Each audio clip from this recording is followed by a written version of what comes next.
All right, thanks for being here. Really excited to be 1-0 in the Rutgers season. Thought our players showed a lot of resolve and courage, just like they have all year. It's in very tense moments anytime you come into a place and you don't know necessarily what you're going to see. There's been a lot of change, especially when it's homecoming. It just has that weird feeling. I don't know if this is week 8 or 9, technically what it means, but there's been a lot of things that have happened today that have really been somewhat weird. And we didn't fall into that. We had a great week of preparation. Went back to Tuesday and Wednesday being the best Tuesday, Wednesday we've had all year. Proud of our players' progress, proud of their preparation. They've been very mature through this whole process. And we found a way to be 1-0. Coming back to Rutgers is really special for me, really special for our staff. And as coaches, we take jobs to be hired and fired. We understand that. But there's a lot of guys on this staff who have come through Rutgers. And I always say I went to Rutgers as a boy and I left a man because of Greg Schiano. And I think that every single player or a coach that I have that's been through there would probably say the same thing. Rutgers does something to you, it changes you. It's a special place that can make you a way better coach. And it did to me. And so it was a little bit of an emotional, personal feelings, a little emotional game. And I know for our staff as well. But we kept focused all week. It was one of the most difficult games to prepare for. You didn't know what you were going to see. And then also it's just difficult emotionally to keep all that in check. Going back, seeing a lot of the people that you know, and then having some personal things that you have happen when you're here, and all the memories you have. So I'm really proud of our football team. We got a lot to talk about. We want to know in the Rutgers championship season, and that was the goal. And tomorrow we're going to be 0-0 again, but open up for questions.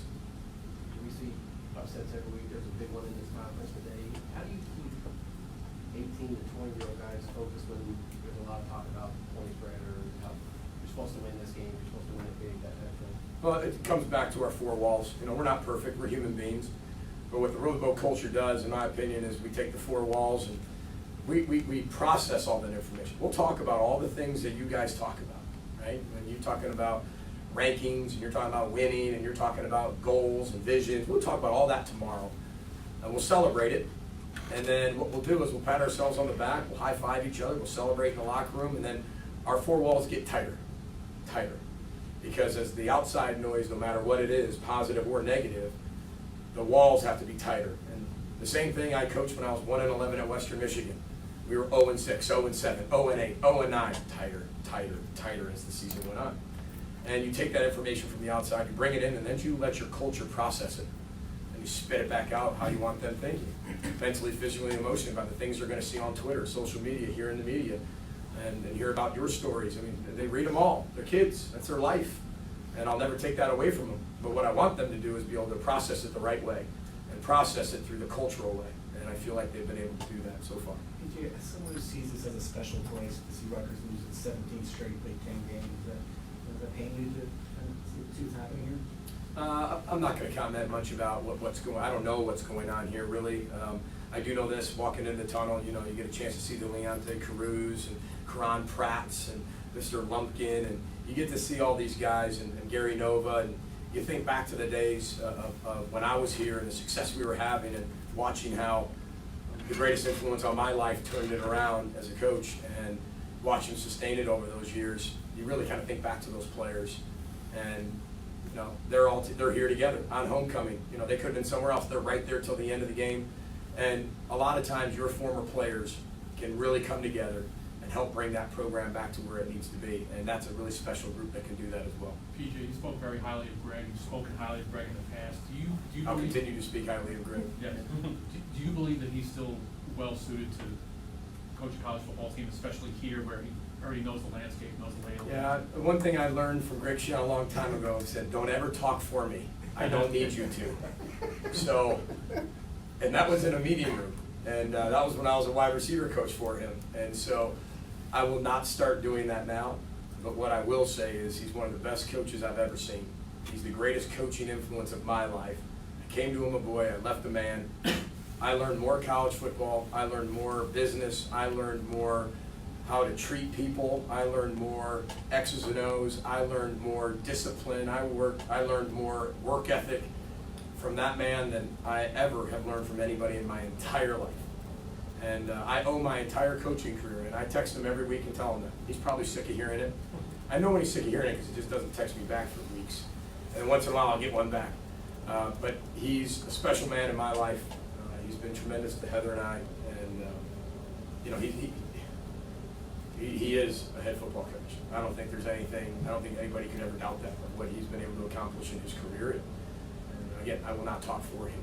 I learned my lesson in an offensive staff meeting room, I think around week 6 of my first year here.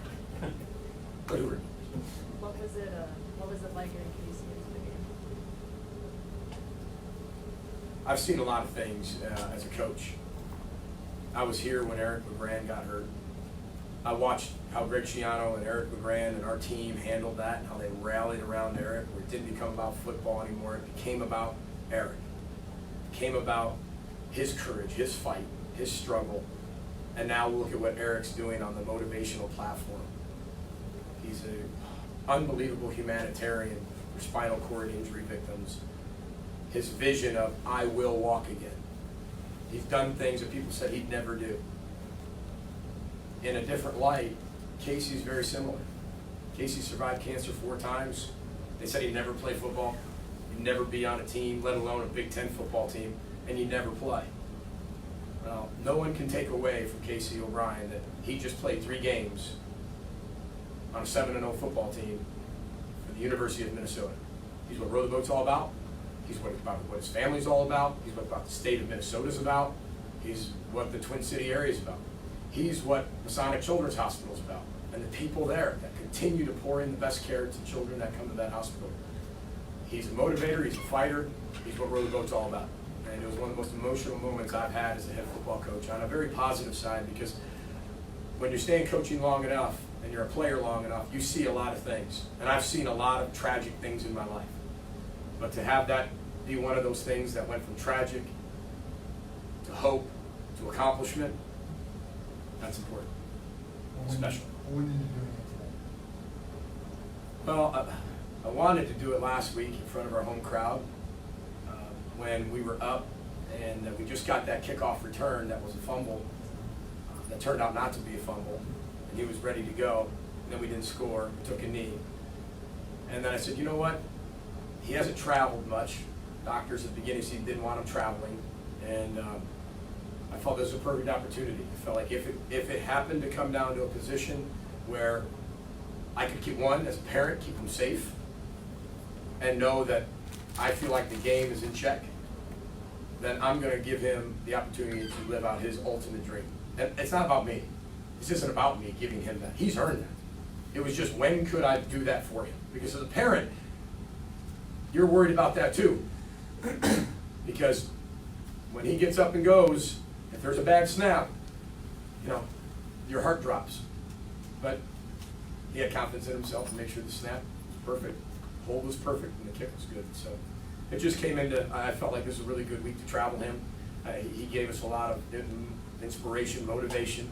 Everybody was so excited that he was traveling, and I think they really wanted, they kind of sensed maybe this could happen if he's on the trip. But hopefully he's able to do it a lot more from this point forward.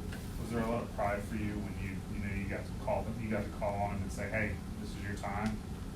Yeah, you almost felt like, I love baseball. I obviously went a completely different path in baseball. I was cut from my 9th grade baseball team by Steve Oxtetter, that came in high school, by the way, if you'd like to look him up. But it felt like the manager going to the reliever, you know? I dressed up as a baseball player for Halloween last year, and I think Heather liked that. And I was a Minnesota Golden Gopher, and my picture that I did was one of the guys kept tapping my arm the whole time. Just kept tapping my arm. I think that's so cool. And it felt like that. But here's the thing, it wasn't about me calling him in. It was about when after he was in, the entire team came up. And you talk about that being pure and real. There's so many moments in sports that bring us all together and create that type of inspiration. That was one of them. Did you give an update on Kamal? No update on Kamal. He's standing in the locker room, doing okay. We're going to get some MRIs, things like that, check him out. Usually when something really bad happens, they'll tell me right away. They can't do that right now. They have to be able to get some more looks at it. We've got to get him back to Minneapolis and Twin City area, get some imaging on it. But We'll see. And he's standing on, which is a good thing. You know, where's more for coach? Was it ankle or leg? Lower leg injury. Did you see the Wisconsin score for your game? I did. Well, I did not see the score. I'm the farthest thing away from my phone. You saw that? No, I saw it before. Oh, you did? I was told before. My general manager, Garrett Chernoff, who is like, we're complete opposites. I got an 18 on the ACT, he got 36. So times two, twice would equal his one. And he is on top of everything. I sit in the locker room by myself. Craig Schiano taught me that. Get your thoughts. Stay away from everybody. Get your thoughts. Go through the whole game of how you're going to manage it before you go out there. And in comes Garrett. Coach, got some news for you. I said, Garrett, it's not the time. And he goes, Wisconsin just lost. I think you need to tell the team. And I was like, I don't know if that's going to be the message before we take the field. That's not our focus. But I did tell him. I said, listen, just so you know, this is a neck-time game. Always attack, never fold. It's about us. We're going to play up. And the minute you worry about your opponent, no matter who that is, you get beat. Illinois just beat Wisconsin. It can happen that fast. Then I gave him a few other words and took him out. So I dropped it in there, but didn't talk about it. But I just dropped it in there as proof is, if you don't, this could happen to you. But that's what's college football. Jim Tressel taught me a long time ago. The greatest thing about college football is you have no idea what's going to happen. No idea. And that's what makes it really hard, and that's what makes it beautiful at the same time. You guys had 14 points in the first half with 4 possessions that ended in Rutgers territory. What was going on for you guys? Andy, I felt like we were like 1 or 2 yards behind our normal run game. It was one guy not finishing. They stacked the box, and I think that we were for a little bit taking a square peg, jamming into a round hole to make it work, and then we were, hey, okay, we want an explosive play here. Maybe when it wasn't the right time for it, but we felt like we wanted to get points early and see if we could create distance and put it away early. And we weren't able to do that. So we had to go back into halftime. And again, we had 4 possessions technically. We missed the field goal, we get stopped in their zone, and the possession before that, and then we have our 2 that we get great field position from our defense and we just don't do anything with. However, the great thing about it was when we did punt, we gave them poor field position, and that 78% that we talk about, that yellow punt, kicking out of your own zone, gave us an opportunity to score some points. So, but you got to give Nunzi a lot of credit. He's a good friend to all of us. He's doing a really good job in a very, very difficult situation. A very difficult situation. He's a tremendous football coach. He's got a very, very bright future. So, appreciate everybody's time. Thanks for coming out. Go the Goats, go Gophers. Thank you. Thank you, everyone. Student athletes in here in a moment.